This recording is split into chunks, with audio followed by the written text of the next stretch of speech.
Hello my crazy clowns, welcome to my YouTube channel. My name is Luke, I love films and this is my new place to talk about them. My first video is about the Italian director Federico Fellini. Fellini is one of the most influential directors of all time. If I was to sit here and list everyone who was inspired by Fellini, I would be here all day.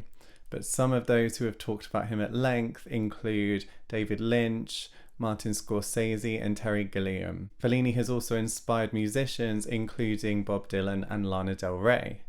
I'm going to start with a brief biography about Fellini and also touch on his style and how that changed throughout the years before I get into my top 10. Federico Fellini was born in 1920 in what was then the small town of Rimini, Italy. As a child he loved the circus, clowns and of course cinema. And as a teen he was enrolled in Mussolini's fascist youth group, but neither he nor his family had any sympathy with fascism. In 1939 he moved to Rome to study law, but there's no evidence of him ever actually attending a single class there. Instead he wrote articles for various newspapers and eventually achieved success writing for the satirical magazine Marco Aurelio, and that led to opportunities writing for films. Firstly, he would work on the script for Rome Open City, which was directed by Roberto Rossellini. This film, like many of Rossellini's, is an example of what would become known as Italian neorealism, which are films about the economic and moral struggles of life in post-war Italy. The films that Fellini made early in his career are akin to this movement, but they're usually considered too concerned with romance, fate and spirituality to truly fit the term, and Fellini's style would eventually evolve into something totally different.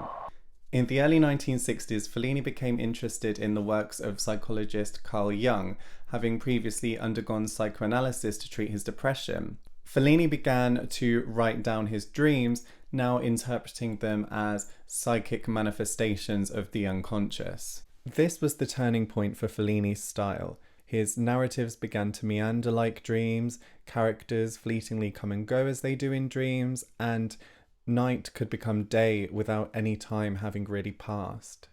Basically, the world of the film becomes dependent on its main character, so events may seem haphazard and chaotic, but they are related thematically because they reflect a character's anxieties or desires.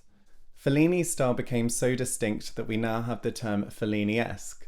Visually, that means bizarre, fantastic, and lavish images that blend a Baroque extravagance with an earthy vulgarity.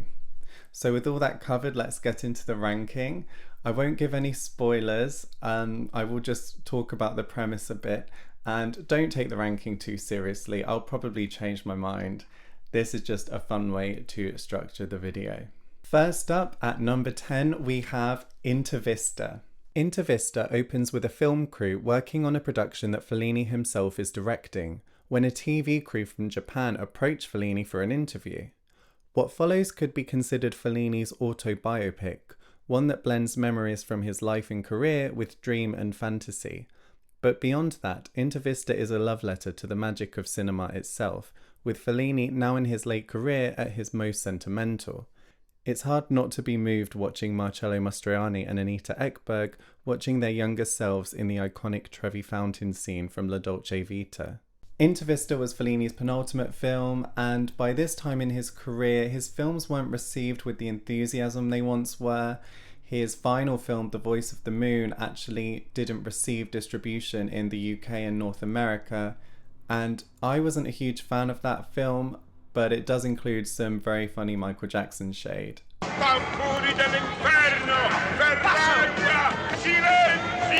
In a sense, his career did end on a high though. He won his Lifetime Achievement Oscar just a few months before his death in 1993. Moving on to number 9, Evatoloni.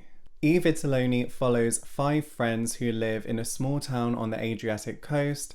They're aged early 20s to 30, and they all dream of moving to big cities to escape their mundane and repetitive lives. The film's main focus is on the womanizing Fausto, who gets someone pregnant but isn't ready to commit to her. He doesn't have a job to support the child, and like his friends, spends more time hanging around empty cafes or pulling pranks than setting about achieving his goals. In a sense, the film could be seen as neo-realist because it reflects the existential uncertainty of life in post-war Italy, but the film also has a romantic and nostalgic quality, as though Fellini is looking back at a simpler, perhaps more free time in his life and thinking, was life in that small town really that bad? This was the first Fellini film to really secure an international audience. It influenced a huge number of films, some of which I'll show on the screen now. And when asked to list his top 10 favourite films, Stanley Kubrick actually put Evatoloni as number 1. Moving on to number 8, Orchestra Rehearsal. Orchestra Rehearsal is a mockumentary / political allegory. And from my research, it seems that there's a consensus for this being Fellini's most underrated film. And if everyone says it's underrated, maybe that means it's not, but I'd never heard of the film before deciding to watch every Fellini film, and it's really, really good, so I guess I agree. The film opens with an orchestra arriving for their rehearsal, where they're informed that a camera crew is present. We then see a variety of musicians speaking directly to camera about their particular instrument in quite poetic terms. One calls her flute mysterious and supernatural, another says his cello is discreet and faithful, like a true friend. But they all claim that their instrument is the most important, and some of them ridicule others. The conductor is excessively demanding and critical of the orchestra, and one of the orchestra members at one point notes that music should be for everyone, but it has become a chain of exploitation. My main reason for loving Orchestra Rehearsal is because of the unexpected course that the film takes, so I don't want to ruin it by saying any more about it really, but I'll end by saying that it's a refreshing and unexpected concoction of filmmaking styles. Moving on to number 7, Amacord. Amacord consists of a number of episodes depicting village life in 1930s fascist Italy. The episodes are not really narratively linked, but we mainly follow the character of Tita as he skips the tedious lessons of fascist-run school and fantasizes about multiple women at confession. The film overall is light-hearted and comical, despite the characters' oppressive political circumstances. The critic Sam Rody compared Amacord to a circus, writing that because the act of fascism is only an act of clowns dressed up in a circus, it seems to be timeless, a perpetual infantilism, more symbolic than historical or real. And I agree that none of the events in this film feel like factual recounts of historical events. They feel more like memories, and memories recalled through Fellini's very specific personal lens. The film has a hazy look, giving it a comforting and nostalgic charm. One scene is so hazy that Tita's grandfather actually gets lost in the fog on his walk home, and he says, "Ma se la morte è così, non è un bel lavoro."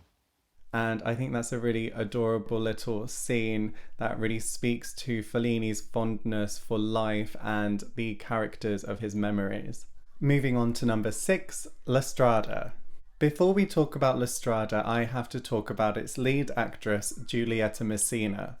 Messina and Fellini were married in 1943 and would remain so until his death in 1993. She appeared in 7 of his films, some reflecting their relationship at that time.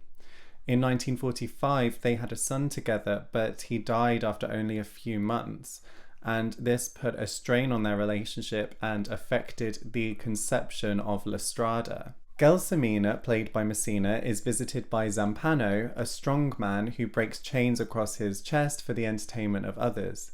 Zampano's previous assistant was Gelsomina's sister, but he tells her that she's died, and so Gelsomina agrees to take her place on the road because she needs to support her mother, and they are both extremely poor. Gelsomina is simple-minded and childlike, and she quickly develops feelings for Zampano, and You can sense some tenderness from Zampano towards her, but on the whole, he's very aggressive and abusive towards her. This is definitely one of Fellini's most tragic films. The relationship is painful for both of them, and I would argue it largely stems from their gender. Zampano's masculinity is self-destructive. It sabotages his relationships and causes him deep loneliness. The character of Zampano was actually inspiration for Martin Scorsese when he was directing the lead characters in Raging Bull and Taxi Driver. And meanwhile, Gelsomina is dependent on Zampano and she can't leave him despite all the pain that he causes her. Lastrada translates to the road, and this road is bleak and dark and desolate. Much like their relationship, it's pretty hopeless. But because of expectations relating to their gender roles and their impoverished circumstances, this is the road that they're destined to take. So moving on to something hopefully a bit happier, at number 5, Fellini Satyricon. Satyricon depicts 9 episodes loosely based on the work Satyricon by Petronius, which are set in Imperial Rome under the reign of Emperor Nero. It opens with Encolpius lamenting over the loss of his lover Giton to Asiltus. He vows to get him back, and this pursuit of his affection loosely connects the episodes to follow and leads Encolpius through Fellini's Rome, which is excessive, debaucherous, and somehow both from the past and from the future. At this time in Fellini's career, he began to get criticisms about his films being too excessive and self-indulgent. Like all that Juliette of the Spirits or Satyricon, I found it incredibly indulgent. Personally, I find the imagery in Satyricon so awe-inspiring that even if there wasn't much going on under the surface, I wouldn't mind. But there is. And it starts with the source material, which survives only in fragments. Fellini was fascinated by this enigmatic text with all its missing parts and compared it to that of the dream state. He evokes this in his adaptation. Characters and settings flip between past and future, and he merges the stories in Satyricon with those of other ancient texts, as well as stories that he himself entirely invented, like that of the hermaphrodite who is worshipped as a god and is allergic to the sun. Author Christopher Charette wrote that Satyricon reveals the kitschiness of the big ideas from literary history, since they're often so scarce in the actual source material. So did Fellini really just get lazy and dress up a text in his style, or did he reinvent the historical adaptation in a way that reflects the fragmented and enigmatic nature of these historical texts? I think the second one. At number 4, we have Juliette of the Spirits. We follow Juliette, played by Giulietta Messina, who is feeling neglected by her husband and suspects he's having an affair. One evening, she and her friends conduct a séance in which she faints, and after which she begins experiencing visions of spirits. By this time, Fellini was into the work of Carl Jung, so the visions for Juliette are like her anxieties manifested in waking life. A clairvoyant tells Juliette that in order to please her husband, she should consider seeking out sexual encounters with others. And when Juliette thinks about this, she's confronted with visions of her Catholic upbringing. And by the way, if you haven't seen the French and Saunders Fellini parody, I would definitely recommend watching. Antonietta, allora adesso cosa ti fa male? Niente, sento solo un po' di colpevolezza, capolino. As Juliette's visions get more vivid and loud, and as her friends become more involved with her personal life, Juliette begins to feel overwhelmed, not knowing who to listen to or how to access what she really wants. The film can be read as a confessional work by Fellini because it's no secret that he did have affairs, one of which being with Germaine Greer, interestingly. This was Fellini's first full-length colour film, and it is colourful. I love the extravagance of the costumes, I love the crazy hats, and I just love the overall over-the-topness of its design. Moving on to number 3, 8½. 8½" follows film director Guido, who, after having huge success with his last film, is struggling to conceive his next project, which isn't helped by interference from producers and difficulties in his marriage. So it's not difficult to see that this film is autobiographical. Fellini at this point had just released La Dolce Vita, which was his biggest success to date. Fellini planned for his next film to be about a director making a sci-fi epic, but after spending loads of money constructing the sets, Fellini felt he was losing his film, saying that he couldn't remember the story anymore and almost abandoned the project entirely. So he turned the story to himself. 8½ follows this journey from a creative block towards saying something true. It plays out as a stream of consciousness and a stream of dreams, and sometimes these levels even meet somewhere in the middle. This examination of the self and the dynamics of the mind was something we'd never really seen in cinema before. 8½ inspired a ton of other films, some of which I'll show on the screen now. The Broadway musical 9 is based on the film, and Sight and Sound ranked 8½ as number 10 on its best films of all time list. It's called 8½, by the way, because by this point Fellini had directed 7 feature films and a few short films. At number 2 we have La Dolce Vita. La Dolce Vita follows journalist Marcello as he reports on a range of events from sightings of the Virgin Mary to the arrival of a Swedish film star. Celebrity journalism features heavily in the film, and it was a new phenomenon in Rome at the time, and Fellini's conversations with these photographers inspired the premise of the film. Marcello is captivated by the stars of Rome's glamorous Via Veneto area, but feels a sense of dissatisfaction with his career, relationship, and life. We see a longing for spiritual fulfillment, but Marcello mostly parties and lusts after celebrities. The film can be divided into episodes which sometimes mirror one another, reflecting the dichotomy of simplistic spirituality versus hedonistic excess. Ironically, for a film that ultimately conveys that beauty is shallow, it's hard not to be enamored by just how beautiful this film is. Anouk May is otherworldly levels of elegant, and Anita Ekberg is captivating.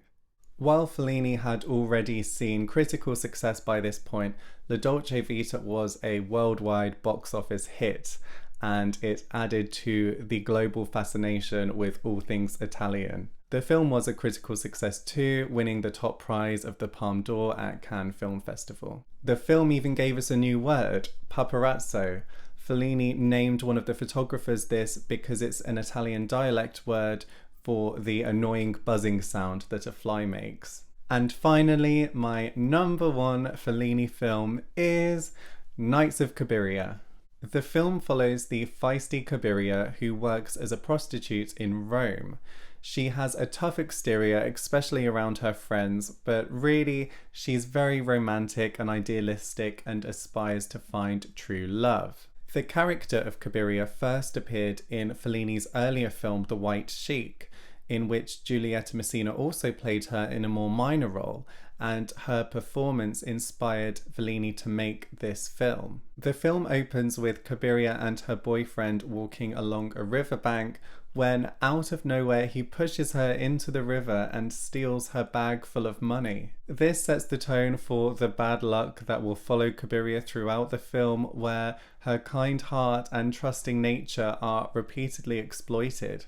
And while it's unsurprising that she often becomes angry and breaks down, overall she never loses her optimistic nature and aspiration to find love.